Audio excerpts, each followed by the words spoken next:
Hi everyone, I'm Ali, with a World of Warcraft versus video that's a little bit different than before. The basic principle of War versus is a duel to the death between characters from the Warcraft franchise, but this time, with this first episode of Unfinished Battle, the duel has already happened or begun story-wise. The problem is, many fights in the Warcraft universe are disturbed, influenced or interrupted by outside parties or special circumstances that prevent us from answering that good old question, who's the strongest of the two? This is a way to settle history. English is not my native language, do not hesitate to correct my mistakes in the comments. This unfinished battle took place between the founders of the Alliance and the Horde, Anduin Lothar and Orgrim Doomhammer, at the climax of the Second War and just before the Battle of Blackrock Mountain. Having been betrayed by Gul'dan, Doomhammer had been defeated when laying siege to Lordaeron and was pushed all the way back to his fortress, where he was confronted by the full force of the Alliance army led by Lothar. The two war leaders agreed on a meeting at the base of the mountain to negotiate the end of the Second War. It is unknown how the meeting went through, but Lothar was eventually engaged into battle by Doomhammer and slain by the Horde. Orgrim hoped this would be enough to undermine the morale of the Alliance, but the opposite happened, as Lothar's second-in-command Turalion picked up his broken sword and led the army into a victorious charge. There is some degree of doubt as to whether or not this was a fair duel. It's a possibility that Orgrim was assisted by his troops, and this uncertainty is the reason for which this video exists. Both combatants were heavy armored warriors and seasoned veterans with intelligence and experience, but since this is an unfinished battle and not war versus, we will consider them as they were during their encounter and not in the prime.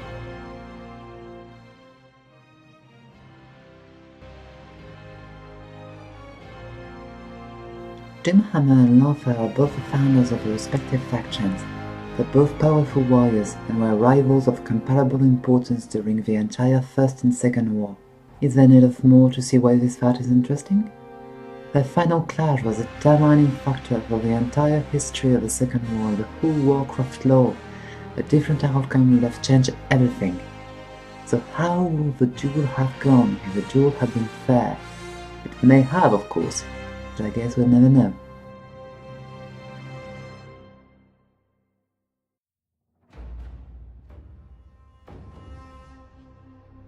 To ask why we fight is to ask why the leaves fall. It is in their nature. Perhaps there is a better question.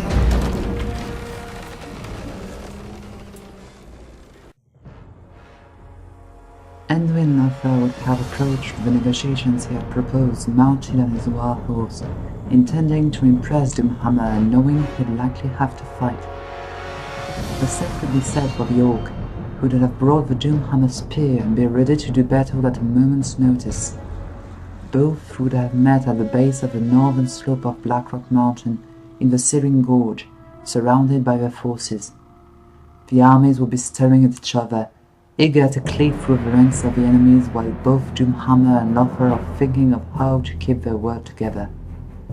With no way to accept peace where they could not protect their people, both leaders would soon deduce the inevitable and, both deciding this is their better chance, would agree on an honored duel between each other to settle the course of the Second War.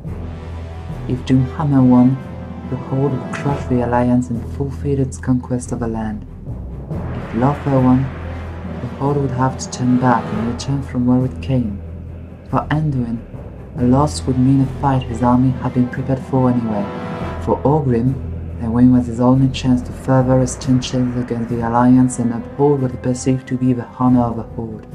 Anduin would likely offer his opponent a chance to get on a mount, or if he wouldn't, the knight would himself get down from his in order to make this a fair fight. But Orgrim would refuse, stating that a human needed a horse to match any orc in battle anyway.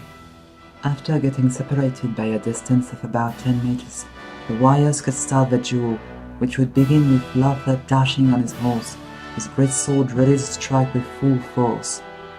Orgrim would be anticipating this, and would slightly lower his knees, holding his weapon like a spear to plunge a slash or horse front legs at the last moment. Lothar is a seasoned warrior, however, and this is not his first charge on horseback.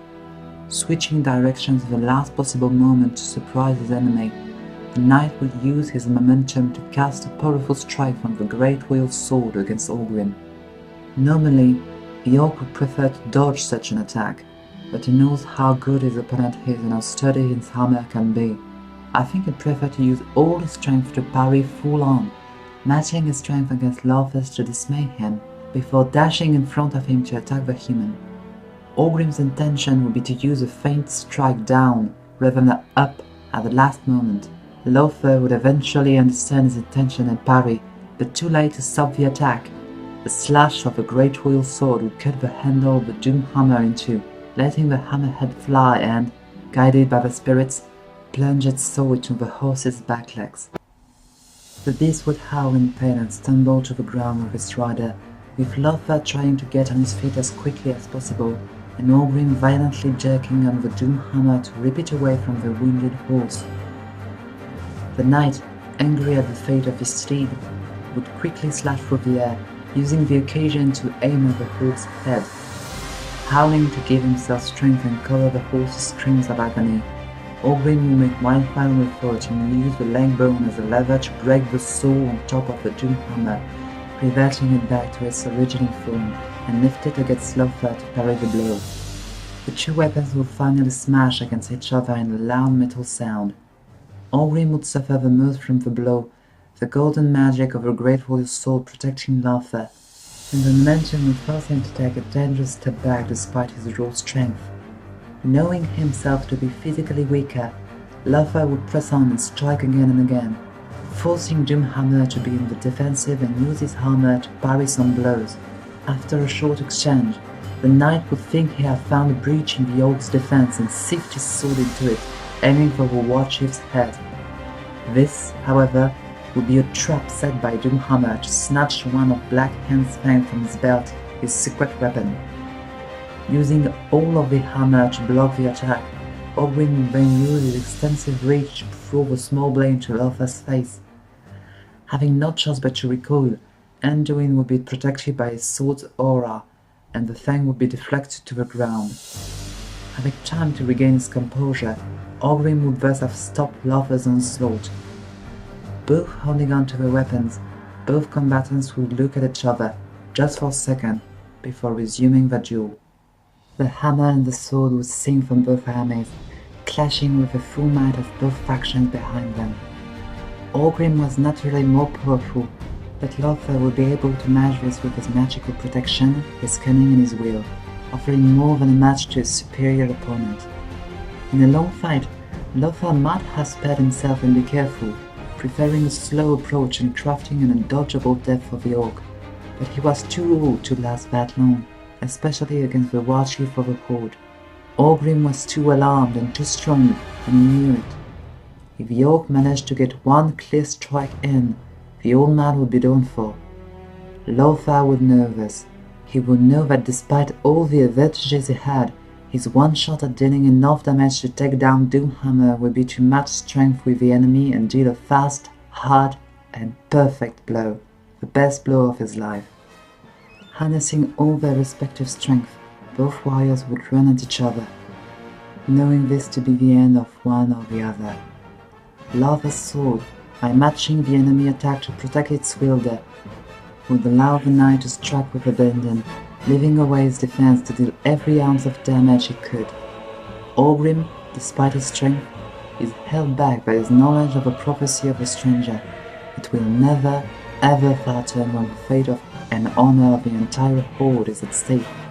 He'd raise the hammer high, howling his war cry like his forefathers, and Blackrock Mountain would respond, empowering the Doomhammer with the power of earth and fire, a powerful upgrade to a strength that Lothar could not have anticipated, and the only fire aside from Dragonfire hot enough to weaken an elven high blade. The clash would be explosive, lighting the surrounding onlookers with light.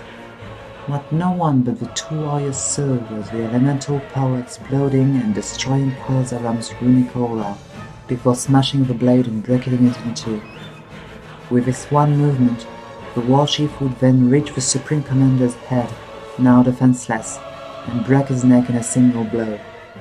The Doomhammer would fall, and end the old man's life in a flash. All would see the defeated corpse of Anduin Lothar, when Orgrim, in a last act of defiance, would pick up the broken handle and throw it back at the humans to dismay them. All would see. And when Turalion would pick it up and lift it high, enraged, invoking the light before charging and yelling, "For the Alliance!" all would see too. Both armies would clash and swallow each other as Orgrim faces the young second-in-command, and Lothar's broken body would rest there, not knowing that the Battle of Blackrock Mountain was to be the day the Alliance won the Second War.